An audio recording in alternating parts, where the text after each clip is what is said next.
মানে কালকে শুক্রবারে দাওয়াত তারিখ ছিল যে বউটা আনার কথা ছিল। তো আমরা বউ আনতে গেছি, তো ওই জায়গায় যাওয়ার পরে তো এই জিনিসপত্র কাগজ নিয়ে গেছি।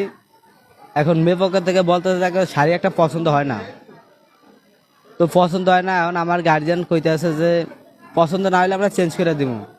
আর ওনারা মাইনে নিতেছে না, ওনারা বউ দিব না, বউ আটকে রাখছে, দিব না।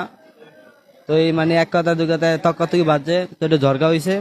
হওয়ার পরে মানে একটু আতাতে হয়েছে। হওয়ার পরে ওনারা লাড়ি ছোড়া নিয়ে বাইরেছে, বাইরে মানে আমাদেরকে, আমার গার্জিয়ানদেরকে পিটান শুরু করছে। তারপরে আমারও ধরছে, আমার পকেটে আবার 30,000 টাকা ছিল, ওইটাও নিয়ে গেছে। তারপরে মোবাইল 3-4টা মোবাইল হারানো গেছে।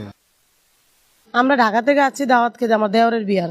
তা আমরা তো আর জানি না যে এরা মারামারি করবো। আমরা একটা সামান্য শাড়ি লইয়া মারামারি করা।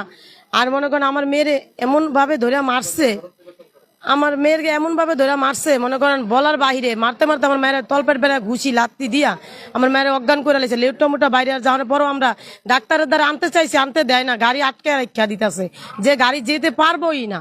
পরে আমরা বলছি যে আমাদের রুগী মরে যেতেছে, আমাকে রুগী ছাড়ে না। আমার মেয়ের লেটটা বাইর করে মনে করেন আমি অবস্থা পুরাই টাইট।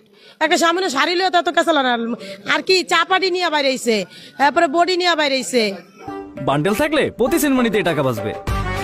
বিকাশ সেনমানি বান্ডিল কিনে জিতুন প্রতি লেনদেনে।